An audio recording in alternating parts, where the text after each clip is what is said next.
viewers, this is Nimra TV and you're watching Perspectives with me, MARYAM Olugbote. A fresh appeal has been made for the release of Nnamdi Kanu, leader of the indigenous people of Biafra, IPOB. This time, it comes from the American Military Veterans of Igbo descent, the VID, a group of U.S. military veterans with Nigerian roots who have openly called on President Bola Tinubu to set Kanu free. The argument? His continued detention is not just unlawful, but a political problem that Nigeria's leadership must resolve. Another day, another crisis in the Middle East. This time, Israel has made a bold move. It is blocking humanitarian aid from entering Gaza unless Hamas agrees to extend the ceasefire. A simple demand, or a high-stakes gamble. For Tel Aviv, this is the pressure tactic, a way to force Hamas to the negotiating table. Usually, officials argue that every previous ceasefire has been used by Hamas to regroup, rearm, and prepare for more attacks. Why should this time be any different? The logic is clear. If Hamas wants food, medicine, and supplies for the people of Gaza, it must first agree to an extension of peace. But on the other side, Hamas is calling Israel's move blackmail. The group insists that humanitarian aid should not be conditional. The world is watching. The question remains, does anyone really have the power to change the situation? High-stakes negotiation, a tense Oval Office meeting, and a deal that could redefine Ukraine's future. This is the story of Ukraine's latest agreement with the United States. Despite friction during talks with President Donald Trump, Ukrainian President Volodymyr Zelensky has signaled that Ukraine is ready to sign a minerals deal with Washington. But is this a strategic move or a desperate compromise? Obviously, this agreement is not just about minerals. It is about power, security, and survival. All of this is more coming, but first the news headlines.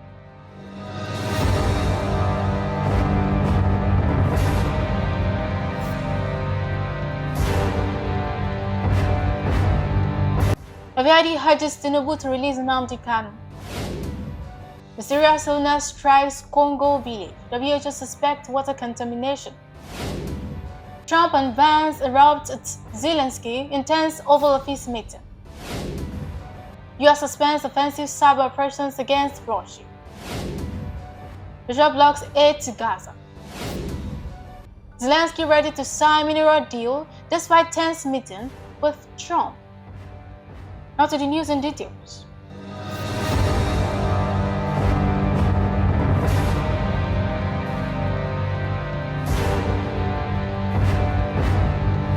The VID urges Tinubu to release Nnamdi Kanu. In a strongly worded letter dated 26th February, the VID led by President Dr. Sylvester Ahoya and Secretary Dr. Gostin Obiagu did not mince words.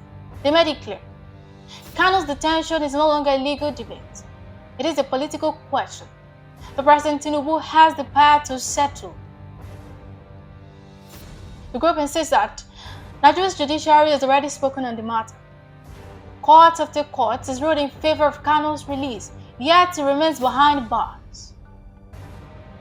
VID argues that this continued detention is a direct violation of not just Kanu's rights, but of the very laws the Nigerian government claims to uphold. So the big question is, if the court says he should be free, why is he still in detention? The VID's argument isn't based on emotions or politics alone. It is backed by legal decisions. Federal High Court, on October 26, 2022, declared Kanu's arrest and detention illegal. The court ruled that his extradition from Kenya was unlawful and that the Nigerian government had violated international protocols. The Yobe State High Court, on January 19, 2022, ruled that the 2017 military invasion of Kanu's residence was illegal, violating his fundamental rights. The court ordered that the Nigerian government to pay him compensation. The Supreme Court, in December 2023, acknowledged that the military attack on Kanu's home in 2017 forced him to flee, dismissing the government's claim that he jumped bail. The United Nations Human Rights Council, in July 2022, declared Kanu's detention arbitrary and illegal, ordering his immediate release and compensation. Verdi argues that ignoring these rulings weakens Nigeria's judicial system.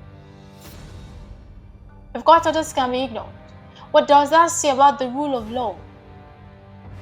And if the United Nations is also waiting, why has the Nigerian government refused to act? Kanu's case is not just a legal matter, it is deeply political. His movement, HIPO, has been at the center of the agitation for Biafran independence, a topic that remains controversial in Nigeria's political landscape. The government considers HIPO a separatist threat, and Kanu's rhetoric has often been seen as inflammatory. But AVID's argument is simple. If Nigeria wants to claim it is a democracy, then it must follow its own laws. They are reminding President Tinubu that he has the power to end the saga once and for all, either by restoring Kanu's bail or by ordering the Attorney General to drop the charges. But so far, President Tinubu has remained silent on the matter. His administration inherited the Kanu issue from the previous government of Muhammadu Buhari, which took a hardline stance. But times have changed. Nigeria is back in economic crisis, insecurity, and political unrest. The longer Kanu remains in detention, the more fuel is added to the fire. The decision to release him or keep him in jail could shape Tinubu's legacy. Does he double down on the previous administration's approach, or does he take a different path? This is more than just a question of one man's freedom. It is about Nigeria's legal system, its democracy, and its global reputation. If the government continues to ignore court rulings, it sends a message. Justice in Nigeria is selective. The world is watching. The question is, will President Tinubu listen?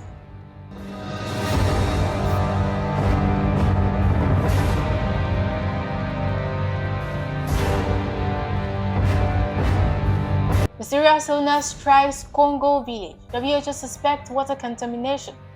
A health disaster is unfolding in the Democratic Republic of the Congo. And once again, the world is watching from a distance. A deadly illness swept through the remote village of Bomit, leaving at least 60 people dead and over 1,000 infected. Now, the World Health Organization, WHO, believes water contamination could be to blame. The real question is, how did it get this bad? This is not a new story for the Congo. Decades of weak governance, neglected infrastructure, and an overwhelmed healthcare system have turned outbreaks into routine tragedies. But this time, the scale of the crisis is alarming. The first cases of the unknown illness were reported in January in the village of Boloko in the DRC's northwestern province of Equateur. 3 children who reportedly ate a bat died after developing fever, headache, and diarrhea. Similar symptoms of the illness have been detected in another village. Health experts say the disease has been spreading rapidly, with nearly half of the deaths occurring within 48 hours. The World Health Organization has sent experts to help Congolese authorities to identify and stop the unknown disease from spreading further. They conducted tests on 13 samples which turned out negative for Ebola and Marburg. Now they are investigating illnesses such as malaria, typhoid, meningitis, and other viral hemorrhagic fevers. A village of just a few thousands has become the epicenter of a deadly outbreak, and experts fear it could spread. The symptoms are severe fever, vomiting, diarrhea, and acute dehydration. Families are watching their loved ones collapse, with little to no medical help available. While initial reports suggested an unidentified disease, WHO officials now suspect that the real culprit may be lurking in the village water supply. A WHO spokesperson stated, "We are looking into the waterborne contamination, possibly linked to bacteria or toxins. This could be an issue of poor sanitation, chemical spill, or an undetected outbreak of a known disease. Samples from wells and nearby water sources have been sent for testing, but results will take days. Meanwhile, people continue to fall sick. The only advice from officials so far: boil your water. A simple, almost absurd solution, except many villagers don't even have access to the basic means to do that. The Democratic Republic of the Congo is no stranger to health disaster. Cholera, malaria, Ebola, the country has fought them all. But the problem is, the battles never end. Rural communities remain trapped in a cycle of illness and neglect. According to health officials, Mumet's lack of clean drinking water and poor sanitation conditions created the perfect breeding ground for an outbreak. The village, like many others in the region, relies on untreated water from rivers and wells. With no proper filtration or sanitation system, contamination is inevitable. Local health workers are doing what they can, but the response has been slow. The village is remote, medical supplies are limited, and access to proper healthcare is nearly non-existent. By the time help arrives, it is often too late. To make matters worse, the region is also battling a surge in malaria cases. Many of those falling sick have tested positive for malaria, making it difficult to determine if this outbreak is an entirely new threat or a complication of existing health crises. People are dying too quickly for this to be just malaria, local doctor told reporters. We need full-scale investigations, not just assumptions. But despite these concerns, the government's response has been sluggish. There are no mass screenings, no emergency water distributions, and no immediate plans for a large-scale medical response. Here is the reality. Had this outbreak happened in Europe or North America, the response would have been swift and massive. International aid agencies will be pouring in, but this is Congo, a country that has been abandoned by the world unless its problems spill across borders. And this is the same world that mobilized billions overnight for Ukraine but struggles to send clean water and medical supplies to a dying village in Africa. The same world that debates climate change conferences in air-conditioned halls, while people in Equator province die from drinking filthy water. For now, the WHO is leading investigations, but real action is needed. Testing alone won't stop people from dying. The Congolese government must act urgently to provide clean water, medical care, and disease prevention programs. The world must also wake up. This is not just a Congo problem. Waterborne diseases kill millions every year, and climate change is only making things worse. What's happening in Bime today could happen elsewhere tomorrow. The WHO is expected to release its final report soon. But the truth is already clear. This crisis was preventable. The people who made it didn't have to suffer like this. They were simply forgotten.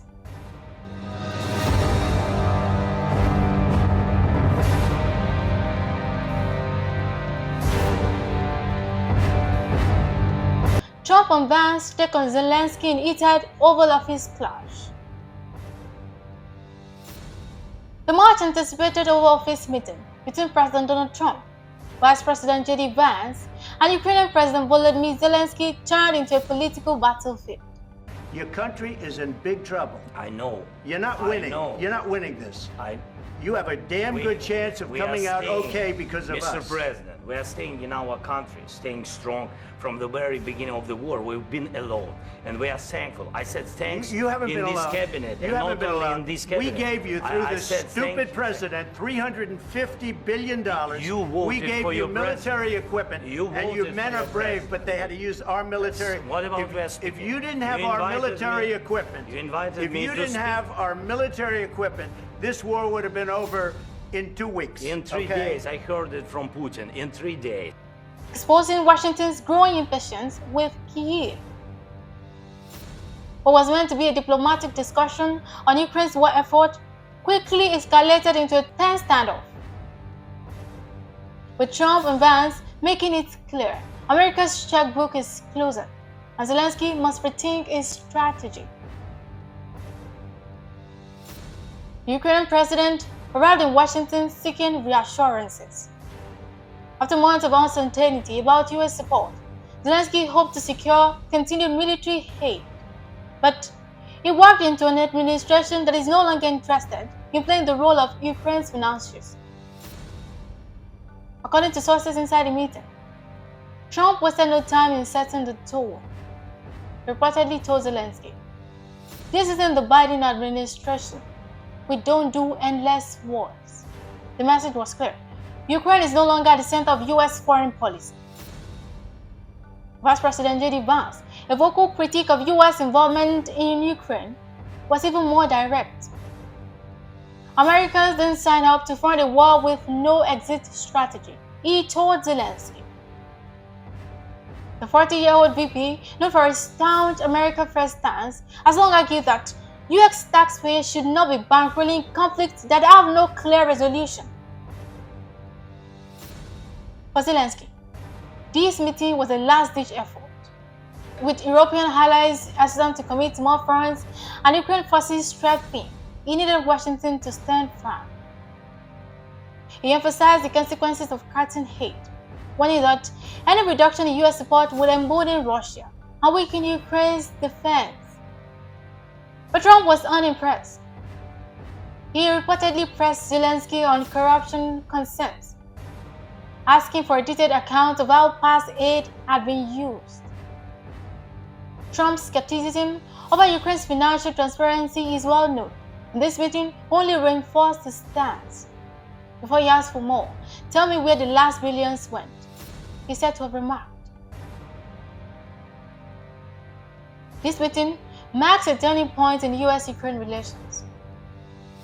The Biden administration had framed Ukraine's war as a fight for democracy, justifying billions in aid with no clear accountability. But the Trump administration sees things differently. There is no more unlimited support.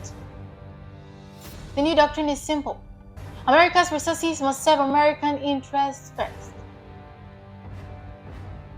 National Security Advisor Mike Waltz later reinforced this shift, telling reporters that Zelensky is welcome in Washington anytime, but only if he comes prepared to discuss a realistic peace plan. In other words, the White House is signaling that diplomacy, not endless conflict, is the way forward. The fallout from this meeting is already being felt across Europe, with Trump dialing back US involvement. European leaders are scrambling to decide their next move. British Prime Minister Keir Starmer, who attended a separate summit with Zelensky in London, admitted he felt uncomfortable watching the US-Ukraine tensions unfold. European allies, long reliant on Washington's leadership, are now realizing they may have to shoulder more of the burden themselves. But with their own economies under strain and political divisions mounting, will they be able to step up? Or is Ukraine heading toward a new phase, one without the unconditional backing it once enjoyed?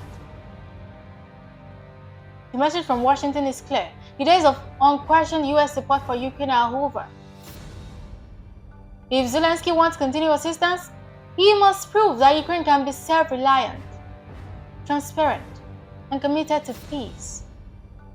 For now, the ball is in his court. But one thing is certain, this Oval Office clash was more than just a disagreement. It was a wake-up call.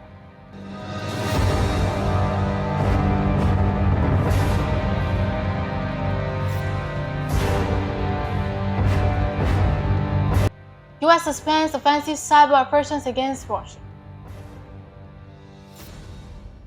In a move that sent shockwaves through the national security establishment, the United States has suspended all offensive cyber operations against Russia. This decision, confirmed by senior officials, raises critical questions. Is this a calculated diplomatic maneuver, or is the US walking straight into a cyber ambush?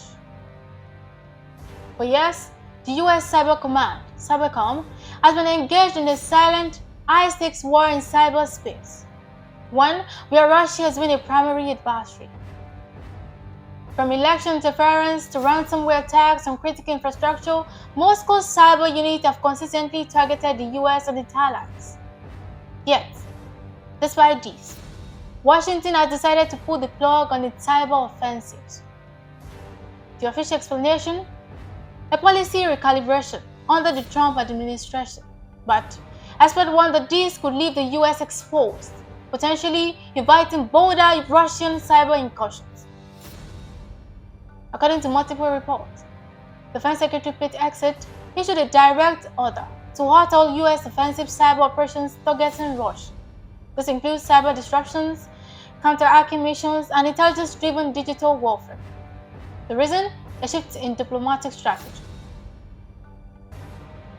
The Trump administration has been signaling a recalibration of relations with Moscow, particularly in the context of Ukraine and NATO tensions. The cyber ceasefire is seen as a confidence-building measure, a way to reduce hostilities in the digital realm. But here is the problem: Russia has not reciprocated. Russian cyber units remain active, with persistent threats targeting US infrastructure, financial institutions, and government agencies. This raises the obvious questions. If Moscow isn't backing down, why is Washington? For years, the US has been locked in an invisible war with Russia's state-sponsored hackers, groups like Fancy Bear, Cozy Bear, and Sandworm. These units have been linked to some of the most damaging cyber attacks in history, from 2016 DNC email leaks to the SolarWinds breach that infiltrated US government networks. The response from Washington has been measured but firm. Offensive cyber campaigns designed to disrupt Russian operations, infiltrate the networks, and deter further attacks. Moscow, for its part, has remained tight-lipped about Washington's decision.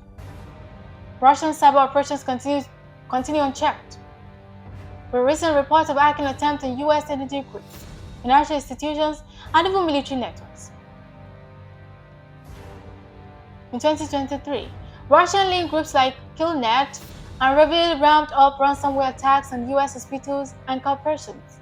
Despite clear evidence of state involvement, Russia has never been held accountable.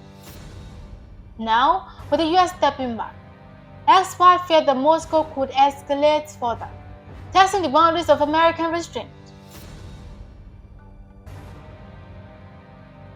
Cybersecurity analyst Rebecca Collins warns, Russia is opportunistic.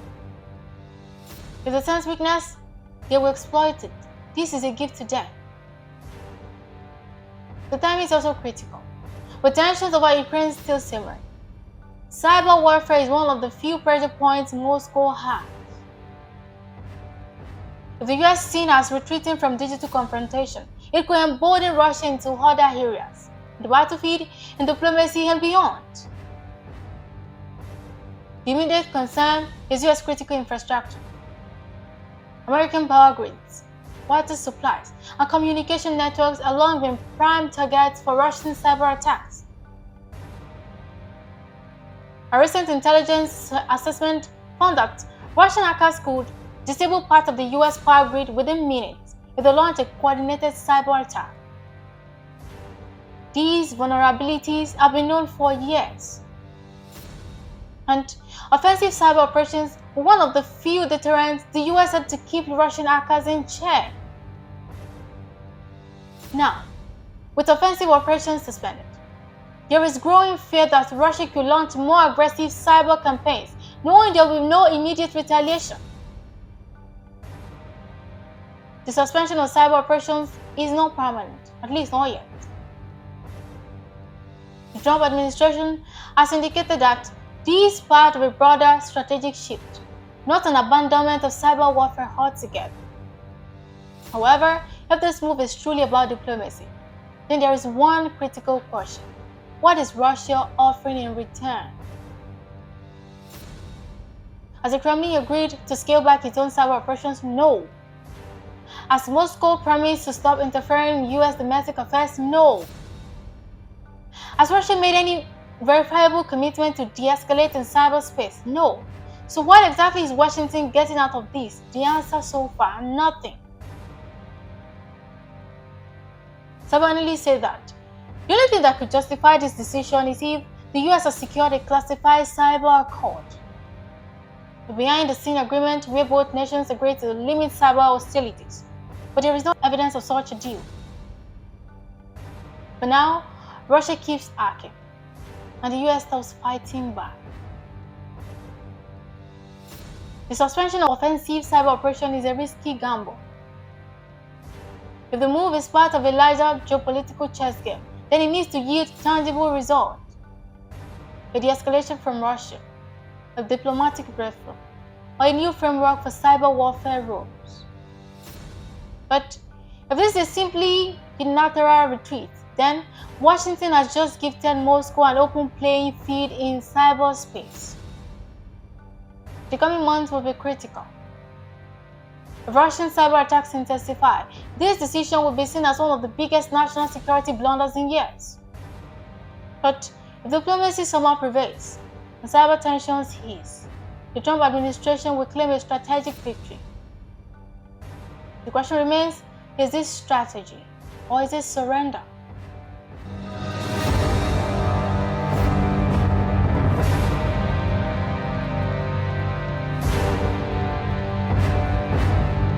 Israel choked aid to Gaza. For Tel Aviv, this is the pressure tactic, the way to force Hamas to the negotiating table.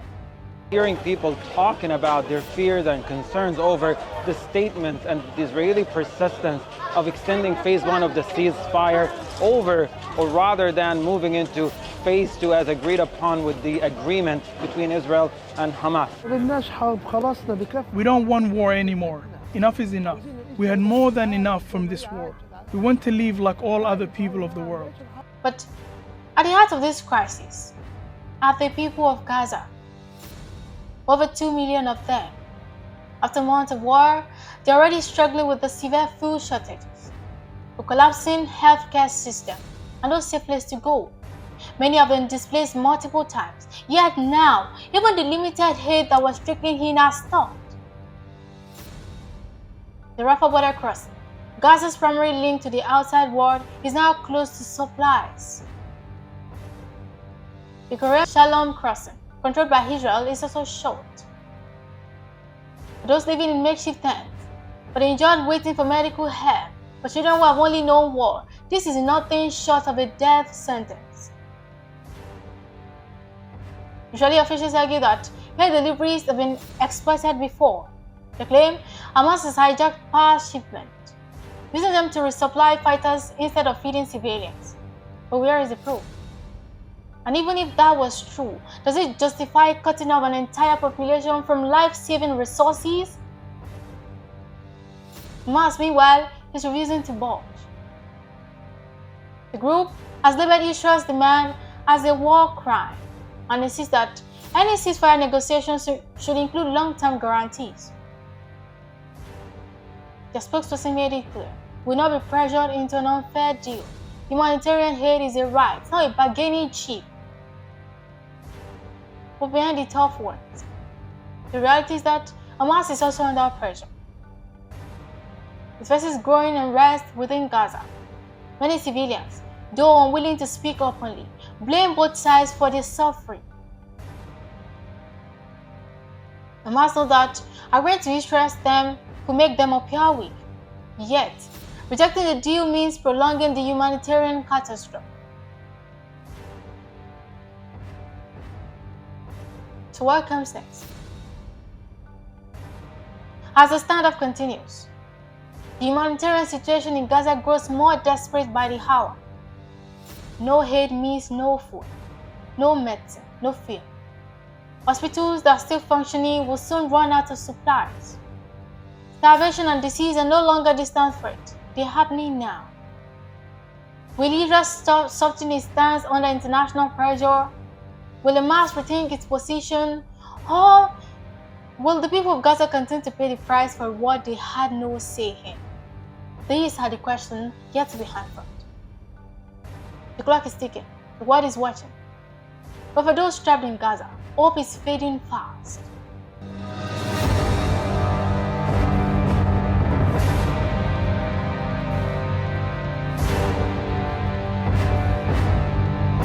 Ukraine's minerals deal with US Zelensky ready to sign, despite tense Trump meeting. At the heart of this deal is Ukraine's vast natural wealth. The country holds massive reserves of rare earth minerals, natural gas, and oil, resources that are critical for modern technology, energy, and defense industries. The US is keen to tap into these resources to reduce its dependence on China, which currently dominates the rare earth supply chain. In return, Ukraine hopes for significant American investment to rebuild its war-ravaged economy. But here is where it gets tricky. Ukraine is not just looking for economic partnerships. It is looking for security. Zelensky wants to ensure that US involvement extends beyond business deals. He wants guarantees that American companies operating in Ukraine will be protected and that Washington remains committed to Kyiv's defense. The next question is whether Ukraine will get the additional security assurances it is seeking. Will the US eventually step up its defense commitment? Or will Kyiv be left to fend for itself? For now, Ukraine is playing the long game, signing the deal and hoping that deeper economic ties will eventually lead to stronger political and military back. But in the unpredictable world of geopolitics, there are no guarantees. One thing is certain, Ukraine is betting big on this deal. Whether that bet pays off remains to be seen. Before I go, once again the news headlines. Verdi urges Tinubu to release Nnamdi Kanu. Mysterious illness strikes Congo village. WHO suspects water contamination. Trump unveils route to Zelensky intense Oval Office meeting. US suspend offensive cyber operations against Russia.